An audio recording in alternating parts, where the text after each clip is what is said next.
Welcome, everyone. Good morning. My name is Paul Emerson, and I am the chair of the Brant Community Healthcare System.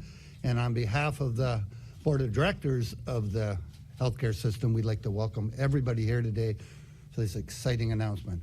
I'll be acting as the Master of Ceremonies for the morning, and understand that Premier Ford will be making an important announcement for our community in a few minutes.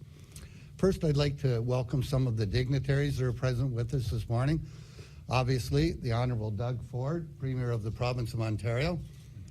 The Honourable Christine Elliott over, where'd Christine go? Oh, there you are, back there. Christine Elliott, who is the Deputy Premier and the Minister of Health. The Honourable Willem Bouma, our MPP for Brantford Brant. There's also some other dignitaries in the audience. There's Mayor, the Honourable Worship Kevin Davis, the Mayor of the City of Brantford. David Bailey, the Mayor of the County of Brant. Chief Mark Hill from the Six Nations of the Grand River. I don't see Mark. Is Mark here? Oh, there you are, Mark, right in the front. And I'm not sure if Chief LaForme is here today, but I'd like to recognize him too. It's also important to recognize our federal member of parliament, the Honourable Larry Brock. There's Larry. And the chair of our foundation, Heather Wilson, who will be an integral part, she and her team, moving forward after our announcement today. More importantly, though, in this room today, there are a number of frontline staff who have made this hospital run smoothly every day and who serve the patients of our community. I'd be remiss that on behalf of the Board of Directors, I didn't take this very public opportunity to acknowledge what they do every day in caring for our community. And they have made the last 2 years, as we have dealt with the challenges of the COVID pandemic, bearable. Thank you very much. It is now my pleasure to introduce Mr. Willem Bouma, who's our provincial member of parliament and a good friend of mine. Willem?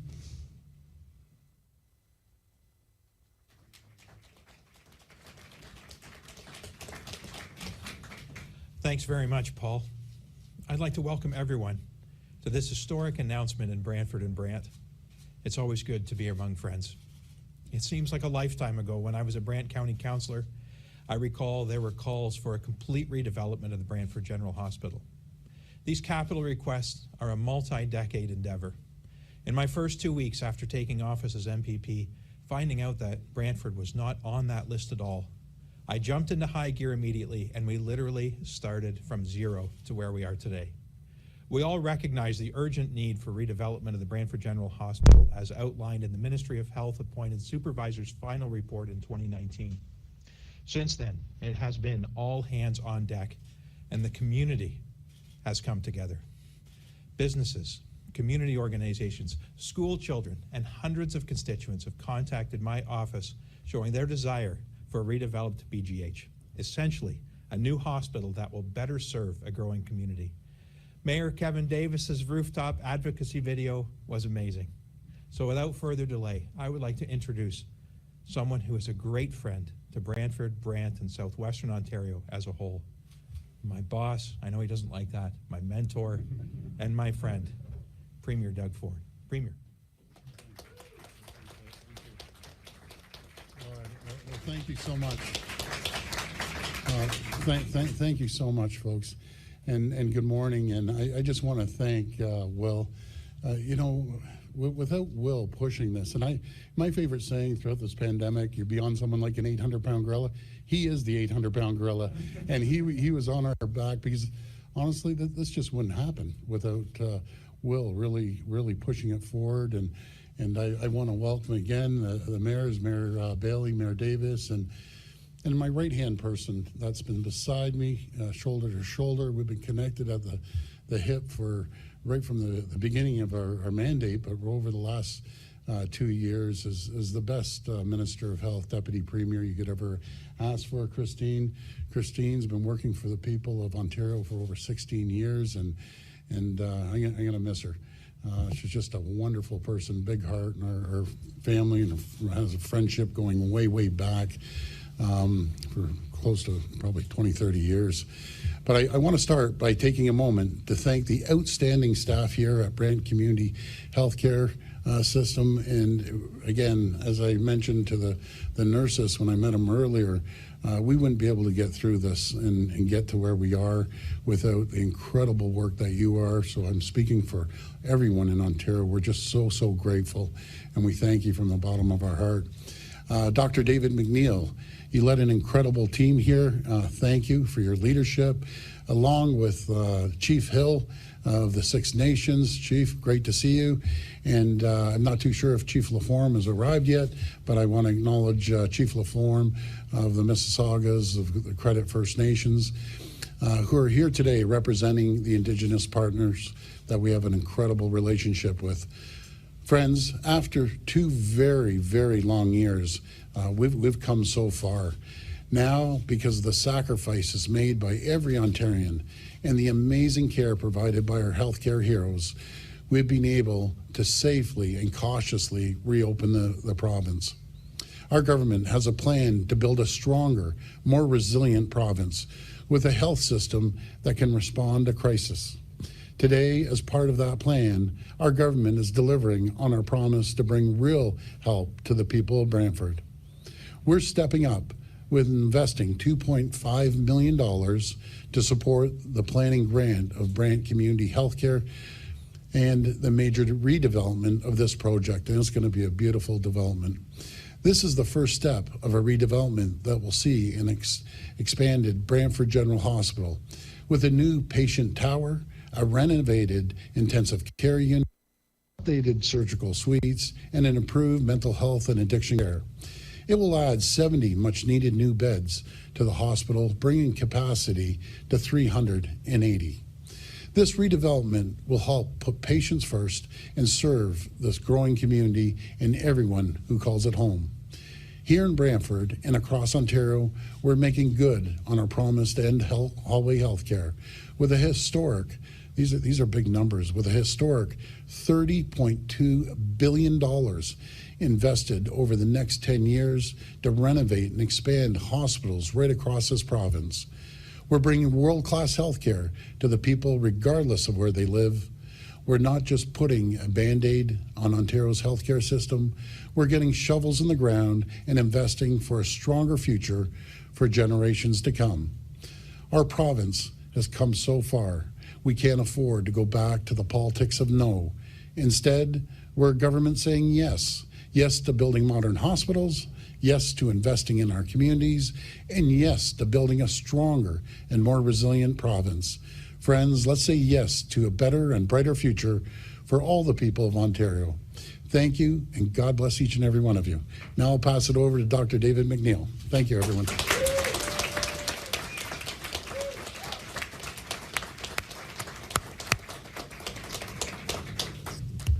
Premier Ford, Minister Elliott, and MPP Boma.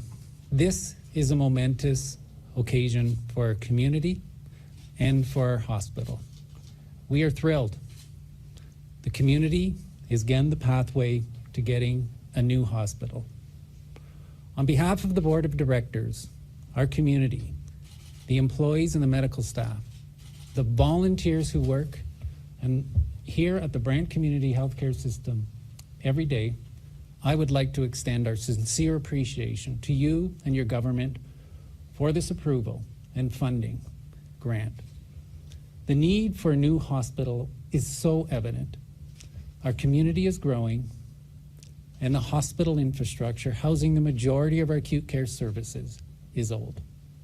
The redevelopment of the Brant Community Healthcare System Emergency Department represents the first phase of this journey. This was previously approved by Minister Elliott. In April, we will be submitting our tender documents for Project 1 to the Ministry of Health. Once this approval is granted, we will put this project out to tender, and it will mark the beginning of the redevelopment of the Brant Community Healthcare System. This will bring us towards a new hospital here in Brantford, serving the communities of Brantford, Brant County, Six Nations, and Mississaugas of the Credit and beyond. Mr. Boma, thank you for being our champion. After each meeting that Mr. Emerson and I had with you to discuss the hospital's need for redevelopment, there was always follow-up. You facilitated over the last several years the opportunity for the hospital to make submissions through the Ministry of Finance pre-budget consultation process. I know that you articulated the urgent need to move the hospital's redevelopment project forward effectively within government, and today's announcement is evidence of that. Your support has been much appreciated. I would like to extend my appreciation to the Master Planning Steering Committee who guided the efforts of this work. Mayor Davis, Mayor Bailey, Chief Hill, Chief Laforme, Mr. Brock, Mr. McColman, thank you for your advice, your support, and your advocacy. This is about our community, and it will be built on the foundations of strong partnership.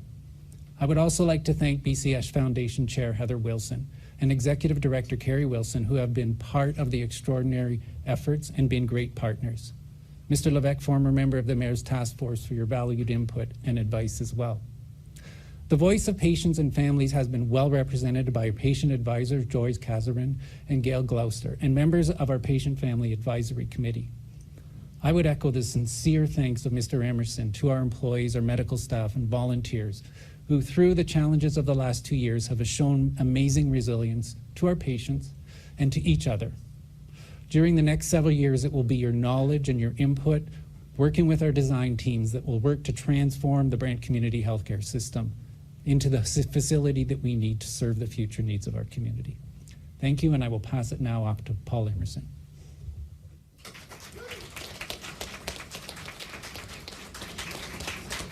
Thank you very much, David. Thank you, Premier Ford. Thank you, Minister Elliott. Thank you, Willem Boma. This is an amazing first step for this community.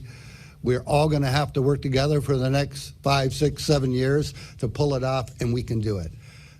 I also want to say I was remiss and I didn't mention that Peter Quinlan, our vice chair, is there. I see you sitting there, Peter. And I know our whole board of directors would have liked to have been here today, but there just wasn't room in the room. So thank you, everyone, for coming. Thank you, Premier. Thank you, Minister. And we look forward to the next steps in moving this forward.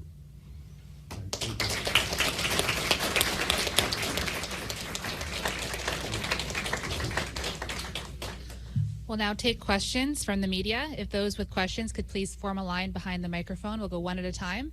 One question and one follow-up per reporter. Thank you. Hi, Good morning, Premier. Vincent Ball from the Brantford Expositor here. Vincent. I'm wondering, sir, if you can tell us a little bit about the decision for a redevelopment here versus a brand new hospital on a green space, if there's anything you can tell us about that. Yeah, honestly, Vincent, I think the best person to talk about this is the minister or chair of the hospital. But I'm just so happy. This is going to be a phenomenal redevelopment for this hospital. And when communities grow like they have been, and Brantford is booming, we need to make sure that we have the new hospitals, new schools, and new roads and bridges, and that's exactly what we're doing. So I'd like to maybe pass it over to you. Yeah, thank you. Very good question. What this grant enables us to do is start planning, and part of that planning will be to determine whether it is a rebuild on this site or another location. However, we do know in consultation with the Ministry of Health officials that there is a desire to retain the infrastructure, the good infrastructure that's here now, the D wing, the pediatric unit, the new emergency, $30 million new emergency. And the proximity of this location to the 403 and to the broader area that it serves makes a lot of sense too. However, that hasn't been predetermined yet, David. It'll be part of the planning process, and if there's a better site that makes more sense, I'm sure we'll advocate for that. David, did you want to add, or that? So my follow-up question would be then, what kind of a timeline are we looking for? Because residents will want to know, when will this all happen? And I know it's a long process and it takes a lot of time, but can people talk a little bit about what the timeline would be for people? Sure. I think David's going to. This is the first stage in the planning process. The Ministry of Health has a 5-stage planning process. Stage 1 gives us permission to plan as a community. And, you know, in terms of the timelines, that first stage would take us probably, just as a hospital, well over a year to get through that first stage of the planning process. I think when we look at hospital redevelopment, these are significant investments that we are making. the province has to make. They have to prioritize resources. I don't think it would be unreasonable to expect that it will take up to 10 years before you're moving into a fully redeveloped facility. And as I've said, though, that the planning of that redeveloped facility, the good news is we are getting a redeveloped emergency department that will serve the community well into the future, and that will be a modern, state-of-the-art emergency department, and that process starts as soon as we can get out to tenders. So this is a transformation that will occur over a number of years. So when does it start? We see it starting as soon as we moving out to tender for the emergency department redevelopment. And this is an ongoing process, so that we can actually retain the investments that we have here that are good, that serve the patients well within our community, and that the siting for which is very appropriate as we think about redevelopment. So I hope that answers your question, Vincent, in terms of timelines. When does the tender go out for the emergency department? Pardon me? Tender go out for emergency department? We will be submitting our drawings to our tender documents to the Ministry of Health in April. There is a process that, of course, we have to go through with the Ministry of Health.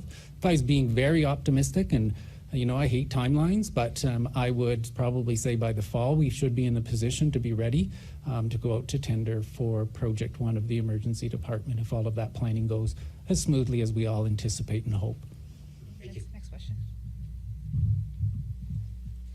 Hi, Premier. Mike Crowley from CBC.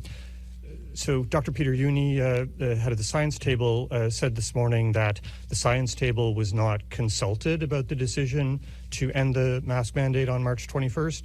And he also said that this decision isn't about science. He says there was political pressure. So what do you say to the fact that the science table, which you've been consulting all along, wasn't consulted about this decision and says it's not about science? Well, let me be very clear. There's no pressure on Dr. Moore. I follow the advice and the recommendations of the Chief Medical Officer of Ontario. He consults with the science table, and we're looking forward to the recommendations that he's putting forward at 11 o'clock today.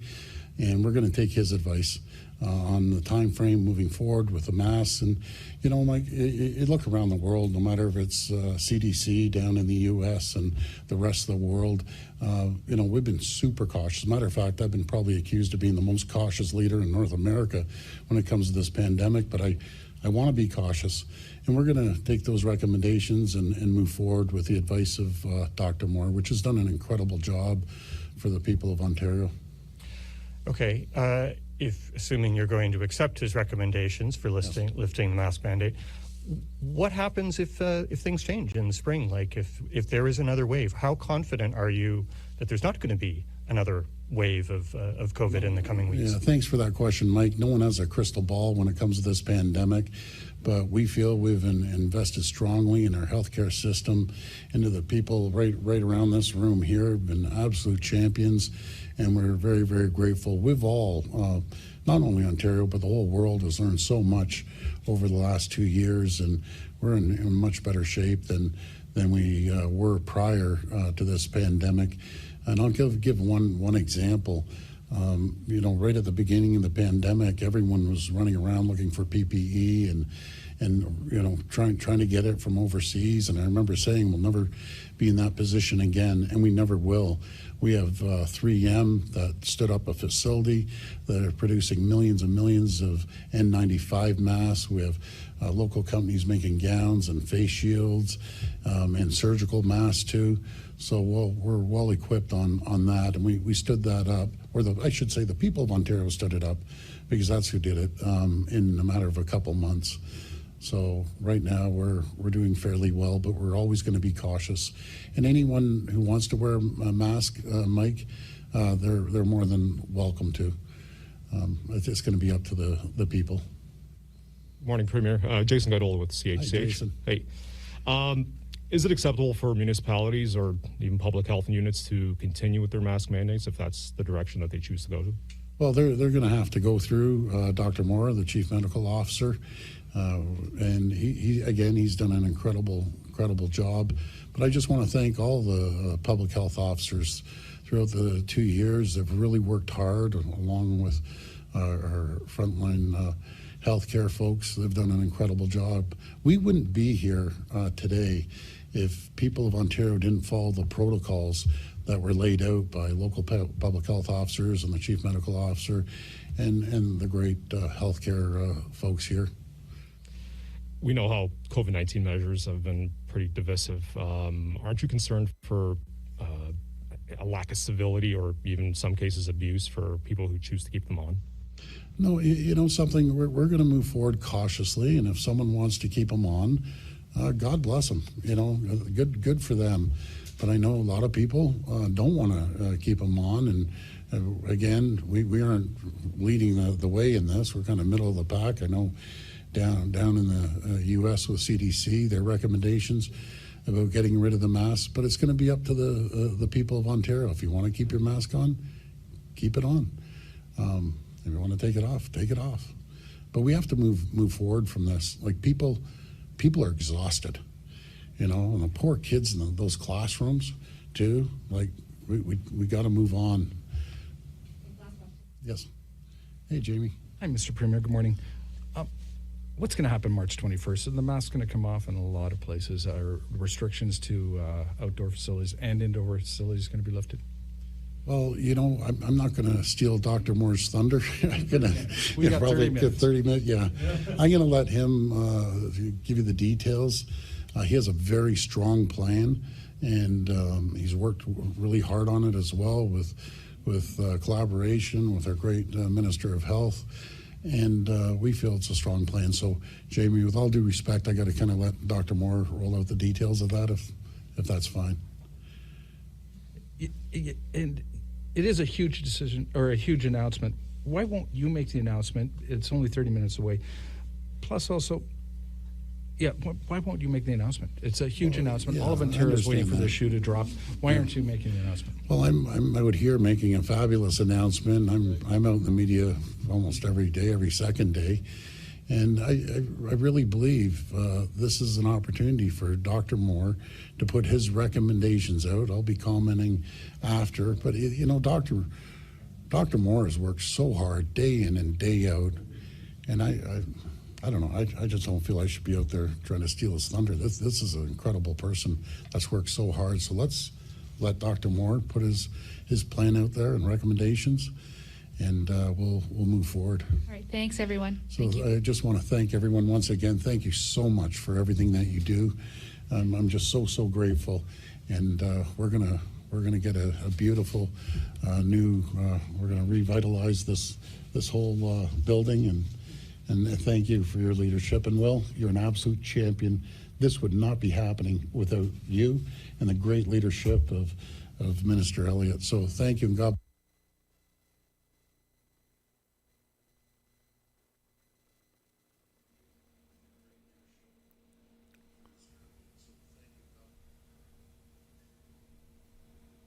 Well, it's election time in Ontario.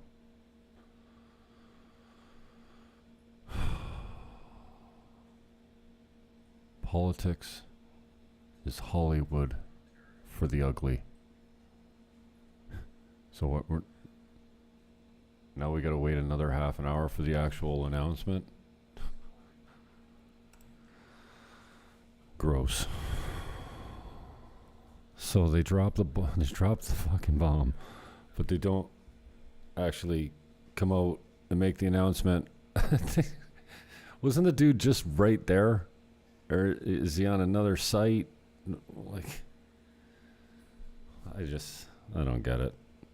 You know what? Doug Ford missed a huge opportunity here to just go Ron DeSantis, Florida, and open up and promise to never lock down again.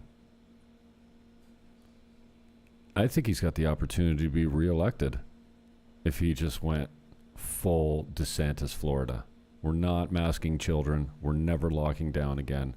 No vax mandates, nothing. It's over. It's done. We're treating this like it should be treated with cold medicine. And I could say the word, but we have therapeutics at work. What did the Queen just take to get better? after 3 days. The word that shall not be repeated on YouTube. Ivor, hydroxy, Therapeutics have shown great results. And, well, this may cost me a strike on my channel just by saying the beginning of the words, because those are the words you can't say on YouTube. You can't say that certain things haven't worked. And the truth is being censored repeatedly. So I guess I'll have to come back. I thought he was going to come up to the lectern and make the announcement right here and now, but my apologies for the fake news in the headline. I thought that, they were going to do this right now. So I guess we have to wait for a different stream, I guess. But you heard the announcement. He took some questions on it. Well, not the official announcement. He's going to leave that for the other actor. And we're already seeing cries from the sheep saying we're going to continue to mask. I saw on Twitter earlier, McDonald's is going to continue to mask their employees. I'm not sure about the customers that are coming in. It doesn't make sense. I guess businesses can do whatever they want.